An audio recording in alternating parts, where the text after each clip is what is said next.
యత్ర యోగేశ్వర కృష్ణో యత్ర పార్థో ధనుర్ధర తత్ర శ్రీ విజయోర్భూతి ధ్రువాని తిర్మతిర్మమ. మహాభారత యుద్ధం మార్గశిర శుక్లపక్షం ఏకాదశి క్రీస్తుపూర్వం డిసెంబర్ 8, 3139 రోజు ప్రారంభమై 18 రోజులు కొనసాగి డిసెంబర్ 25న ముగిసింది. అయితే డిసెంబర్ 21వ రోజు మధ్యాహ్నం 3 గంటల నుండి 5 గంటల మధ్య సూర్యగ్రహణం జరిగింది అని ఈనాటి ఆధునిక ఖగోళ శాస్త్ర పరిజ్ఞానం తెలియజేస్తుంది. మహాభారత యుద్ధంలో అదే రోజు సైంధవుడు, జయద్రథుడు అని కూడా పిలుస్తాం. సైంధవుని అర్జునుడు సంహరించిన రోజు సరిగ్గా అదే రోజు. అంటే మహాభారతం అక్షరాల జరిగినటువంటి వృత్తాంతమని, మన చరిత్ర అని ఇవి రుజువులు తెలియజేస్తున్నాయి. శ్రీకృష్ణుడు అర్జునుడికి తన ప్రతిజ్ఞ నిలబెట్టుకునే శక్తిని ఇచ్చే అద్భుతమైన సంఘటన ఇది. మహాభారత యుద్ధంలో కౌరవులు నిరాయుధుడైన అభిమన్యుని పద్మవ్యూహంలో నిర్దాక్షిణ్యంగా చుట్టుముట్టి దారుణంగా చంపినప్పుడు అర్జునుడు తన కుమారుడి చావుకు కారణమైన జయద్రథుని చంపుతానని ప్రతిజ్ఞ చేస్తాడు. మరుసటి రోజు సూర్యాస్తమయానికి ముందు జయద్రథుడిని చంపకపోతే తనను తాను సజీవ దహనం చేసుకుంటానని అర్జునుడు ప్రతిజ్ఞ చేశాడు. శ్రీకృష్ణుడు దుఃఖంతో బాధపడుతున్న తన స్నేహితుడు, భక్తుడు అయిన అర్జునుడి ప్రతిజ్ఞ గురించి ఆలోచించాడు. మనం ఆవేశంలో చేసే వాటిని అవి ఎంత ప్రమాదకరమో ఈ సంఘటన గుర్తు చేస్తుంది. పుత్రుడు మరణించాడనే ఆవేశంలో అర్జునుడు చేసిన ప్రతిజ్ఞ అది ఎంత దారుణమైనదో, ఒకవేళ అది నెరవేర్చుకోలేకపోతే అర్జునుడు మరణించాల్సి వస్తే మరి మహాభారత యుద్ధ పరిణామం ఎలా ఉంటుందో మనందరికీ తెలుసు. మరుసటి రోజు యుద్ధానికి బయలుదేరే ముందు అర్జునుడు అన్నగారైన ధర్మరాజు శ్రీకృష్ణుడి ఆశీర్వాదాలను తీసుకొని యుద్ధ వ్యూహం గురించి చర్చించిన తర్వాత శ్రీకృష్ణుడు, అర్జునుడు రథాన్ని అధిరోహించి యుద్ధభూమికి బయలుదేరుతారు. పాండవులు ద్రోణాచార్యుడు ఏర్పాటు చేసిన కౌరవ సైన్యం యొక్క అభేద్యమైన పద్మవ్యూహాన్ని పరిశీలించారు. జయద్రథుడిని కాపాడడానికి దుర్యోధనుడు, కర్ణుడు, అశ్వత్థామ, శల్యుడు, వృషసేనుడు మొదలైన కౌరవ సైన్యంలోని వీరులందరినీ వలయాకారంగా ఉంచి లక్షలాది మంది పదాతి సైనికులతో తిరుగులేని విధంగా జయద్రథునికి రక్షణ కవచం ఏర్పాటు చేస్తాడు. ప్రతీకారంతో రగిలిపోతున్న అర్జునుడు అతి భయంకరంగా కౌరవ సైన్యంపై విరుచుకుపడతాడు. విధ్వంసాన్ని సృష్టించి అనేక మంది కౌరవ సైన్యాన్ని హతమారుస్తాడు. దుశ్శాసనుడి వంటి యోధులు భయంతో పారిపోతారు. అర్జునుడి గురువు ద్రోణాచార్యుడు అర్జునుని ఎదిరిస్తాడు. ఇద్దరి మధ్య భయంకరమైన యుద్ధం జరుగుతుంది. ద్రోణుడు అర్జునుడిని తీవ్రంగా గాయపరిచి యుద్ధం కొనసాగిస్తాడు. అజేయుడైన ద్రోణాచార్యుడితో పోరాడుతూ విలువైన సమయాన్ని వృధా చేయవద్దని జయద్రథుడు ఉన్న వైపుకు మనం వెళ్దామని అర్జునునికి నచ్చజెప్తాడు శ్రీకృష్ణుడు. వారు ముందుకు సాగుతుండగా మృత్యువు రూపంలో అరివీర భయంకరంగా యుద్ధం చేస్తూ అర్జునుడు ఆ కురు సైన్యాన్ని ఛేదించుకుంటూ ముందుకు వెళ్తాడు. శ్రీకృష్ణుడి బంధువులతో సహా కౌరవ సైన్యంలో ఎవరిని విడిచిపెట్టవద్దని కృష్ణుడు అర్జునుడికి సలహా ఇస్తాడు. కౌరవ పక్షంలోని చాలామంది యోధులు ప్రత్యేక వరాలతో కూడిన ఆయుధాలు కలిగి ఉన్నారు. శ్రీకృష్ణుడి మార్గదర్శకత్వంలో అర్జునుడు వారి సైన్యాన్ని చీల్చి చెండాడుతూ జయద్రథునికి సమీపంలో కనిపించే దూరంలోకి చేరుకుంటారు. జయద్రథుడిని రక్షించే దుర్యోధనుడు ఇతర యోధులు భయంతో వణికిపోతారు. ద్రోణాచార్యుడిని అర్జునుడిపై దాడి చేయమని దుర్యోధనుడు ప్రేరేపిస్తాడు. అతను శాయశక్తులా ప్రయత్నిస్తాడు. కానీ శ్రీకృష్ణుడు తనను రక్షించేటప్పుడు ద్రోణికి కూడా అర్జునుడితో యుద్ధం చేయడం సాధ్యం కాదు. ఈ సమయానికి సూర్యుడు తన అధోగతి ప్రయాణాన్ని ప్రారంభించాడు. శ్రీకృష్ణుడు అర్జునుడు ఇద్దరూ ప్రతిజ్ఞను గుర్తు చేసుకుంటూ తీవ్రంగా యుద్ధం కొనసాగిస్తూ ముందుకు సాగుతున్నారు. కౌరవ సైన్యం అతనిపై అన్ని వైపుల నుండి దాడి చేసింది. అయినప్పటికీ అవిశ్రాంతంగా ముందుకు సాగాడు. శ్రీకృష్ణుడు ద్రోణుడి దాడి నుండి తప్పించుకోవడానికి చాకచక్యంగా అర్జునుడి రథాన్ని ముందుకు తీసుకువెళ్తాడు. ఇక సైంధవుడు, అతని పేరే జయద్రథుడు, అతనికి కొద్ది దూరంలో ఉన్నప్పుడు అర్జునుడిపై అకస్మాత్తుగా దుర్యోధనుడు దాడి చేస్తాడు. దుర్యోధనుడు దాడిని ఎలా ఎదుర్కోవాలో శ్రీకృష్ణుడు అర్జునునికి ఉపదేశించి ప్రోత్సహించి మార్గనిర్దేశం చేస్తాడు.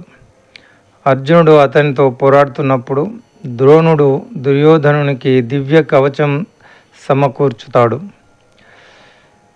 అది చాలా బలీయంగా దుర్యోధనుని చేస్తుంది. దుర్యోధనుడు రక్షణ లేని వేళ్లపై దాడి చేశాడు. అతను గాయపడి నొప్పితో బాధపడుతున్నప్పుడు శ్రీకృష్ణుడు అర్జునుని కర్ణుడు మరియు అశ్వత్థామ మొదలైన వారు రక్షిస్తూ ఉన్నటువంటి జయద్రథుడి వైపు తమ శంఖాలను ఊదుతూ ముందుకు సాగారు. సూర్యాస్తమయానికి చాలా తక్కువ సమయం మిగిలి ఉండడంతో ఇతర పాండవులు యుద్ధంలో చేరి అర్జునుడు జయద్రథుని రక్షణ కవచం వైపు వెళ్ళడానికి వీలు కల్పించారు. భీముడు మరియు కర్ణుడి మధ్య భీకర యుద్ధం జరిగింది. అక్కడ ఇద్దరు మహారథులు ఘోరంగా పోరాడుతూ ఒకరిపై ఒకరు ఆయుధాలు విసురుకుంటూ యుద్ధం చేశారు. కర్ణుడు గాయపడినప్పుడు దుర్యోధనుడు కర్ణుడిని రక్షించమని తన సోదరుడు దుర్ముఖుడిని ఆదేశించాడు. కానీ భీముడు అతనిని అనేక మంది కౌరవులను చంపేశాడు. దాంతో దుర్యోధనుడు బాధపడుతూ భీముడిని ఆపలేకపోయాడు. అర్జునుడు శ్రీకృష్ణుని జయద్రథుని వైపు రథాన్ని తరలించమని కోరాడు. భయంకరమైన కౌరవ సైన్యం అతనిపై అన్ని వైపుల నుండి దాడి చేసింది. కానీ అతను వారి సైన్యాన్ని నిర్విరామంగా వధిస్తూ ముందుకు సాగాడు. సూర్యుడు అస్తమించబోతుందని మరియు జయద్రథుని చంపే అవకాశం లేదని చూసి వారు హర్షధ్వానాలు చేశారు కౌరవ సైన్యమంతా. ఆ సమయంలోనే భక్తవత్సలుడైన శ్రీకృష్ణుడు అర్జునుడిని ఆందోళన చెందుతున్న అర్జునుని చూసి తన కుడి చేతిని పైకి ఎత్తి వెంటనే తన చేతి వేలు చివర సుదర్శన చక్రాన్ని సూర్యుడికి అడ్డంగా పెట్టి సూర్యగ్రహణం ఏర్పడేలా చేశాడు. ఆకాశంలో చీకటి ఆవరించింది. సూర్యుడు అస్తమించాడని భావించి కౌరవులు జయద్రథుడు ఇంకా బతికే ఉన్నాడని ఆనందించడం ప్రారంభించారు. యుద్ధం ఇప్పుడు ముగిసిపోతుందని భావించి వారు హర్షధ్వానాలు చేశారు. అర్జునుడు దిగ్భ్రాంతి చెంది శ్రీకృష్ణుడిని చూశాడు. శ్రీకృష్ణుడు అతనికి విశ్వాసాన్ని కల్పిస్తూ తన గాంధీవాన్ని ఎత్తి జయద్రథుడి తల నరికివేయడానికి సిద్ధంగా ఉండమని చెప్పాడు. శరణాగతి పొందిన భక్తుడు కావడంతో అర్జునుడు చెప్పినట్లుగానే చేశాడు. అప్పుడు శ్రీకృష్ణుడు జయద్రథుడి తండ్రి వృద్ధక్షత్రుడు తన కొడుకుకు ఒక వరం ఇచ్చాడని అర్జునునికి తెలియజేస్తాడు. ఎవరైనా తన తల నరికితే అది నేలపై పడితే ఆ నరికిన వ్యక్తి తల 1000 ముక్కలవుతుంది. ఆ సమయంలో వృద్ధాక్షత్రుడు ఒక సరస్సు ఒడ్డున ధ్యానంలో ఉన్నాడని శ్రీకృష్ణుడు అర్జునుడికి తెలియజేస్తాడు. జయద్రథుడి తల తెగిపోయి అతని తండ్రి వృద్ధక్షత్రుడి ఒడిలో పడేలా బాణం వేయమని అర్జునుడికి చెప్తాడు. ఈ సూచనతో శ్రీకృష్ణుడు తన సుదర్శన చక్రాన్ని వెనక్కి తీసుకున్నాడు. అర్జునుడు వెంటనే తన ప్రాణాంతక బాణాన్ని విడిచిపెట్టాడు. సూర్యుడు తిరిగి కనిపించగానే కౌరవులు పూర్తిగా అప్రమత్తంగా అయ్యే లోపలే అర్జునుడి బాణం జయద్రథుడి తలను నరికి ఆకాశంలోకి ఎత్తి తన తండ్రి ఒడిలో పడేసింది. ఆ తల తన ఒడిలో పడగానే వృద్ధక్షత్రుడు ఆశ్చర్యపోయి లేచి నిలబడతాడు. జయద్రథుడి తల నేలపై పడి తండ్రి వృద్ధక్షత్రుడి తల 100 ముక్కలుగా పేలిపోతుంది. అప్పుడు సూర్యుడు అస్తమిస్తాడు. శ్రీకృష్ణుడు జయద్రథుని చంపడానికి ఒక భ్రమను సృష్టించి కౌరవులు గ్రహించేలోపు ఏం జరిగిందో తెలుసుకునే లోపే అదంతా జరిగిపోతుంది ఒక మాయల. శ్రీకృష్ణుడు ఈ మాయోపాయం పన్నాడని కౌరవులు దుఃఖిస్తారు. శ్రీకృష్ణుడు అర్జునుడిని అభినందించి కౌగిలించుకుంటాడు. తండ్రి కొడుకులు ఇద్దరూ నీచమైన పనులు చేశారని అందుకే వారిని వధించవలసి వచ్చిందని శ్రీకృష్ణుడు అర్జునుడితో అంటాడు. కౌరవ సైన్యంలోని లక్షలాది మంది మరణించడానికి కూడా ఇది కారణమైంది. శ్రీకృష్ణుడి దయ వల్లే ఇటువంటి విజయాలు సాధ్యమయ్యాయని అర్జునుడు అనుకుంటాడు. శ్రీకృష్ణుడు మళ్ళీ అర్జునుడిని ఆలింగనం చేసుకొని రథాన్ని తమ శిబిరం వైపు నడిపిస్తాడు. శ్రీకృష్ణుడు తన శంఖాన్ని ఆనందంగా ఊదుతూ పాండవులు ఒకరినొకరు ఆలింగనం చేసుకుంటారు.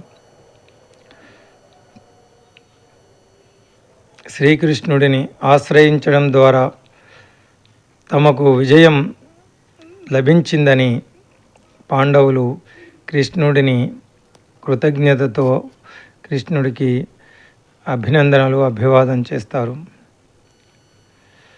అనన్యా చింతయంతో మాం ఏ జనా పర్యుపాసతే తేషాం నిత్యాభియుక్తానాం యోగక్షేమం వహామ్యహం. ఎల్లప్పుడూ నా గురించే ఆలోచిస్తూ నన్నే శరణాగతి పొందిన నా భక్తుల యోగక్షేమాలను నేనే చూసుకుంటాను అంటాడు పరమాత్ముడు. ఈ లీలలో తనకు అత్యంత ఆత్మీయ సఖుడు, స్నేహితుడు, భక్తుడు అయినటువంటి అర్జునుడు అనాలోచితంగా ఆవేశంలో చేసిన ప్రతిజ్ఞ నెరవేర్చడానికి శ్రీకృష్ణుడు లేకపోతే అది సాధ్యమయ్యేది కాదు. అసాధ్యాన్ని సుసాధ్యం చేసి మరి అర్జునుని ప్రతిజ్ఞ నెరవేర్చి విజయాన్ని చేకూర్చినటువంటి అద్భుత లీల ఈ సైంధవ జయద్రథ వధ. జయ శ్రీకృష్ణ. ఓం నమో భగవతే వాసుదేవాయ. ఓం తత్సత్.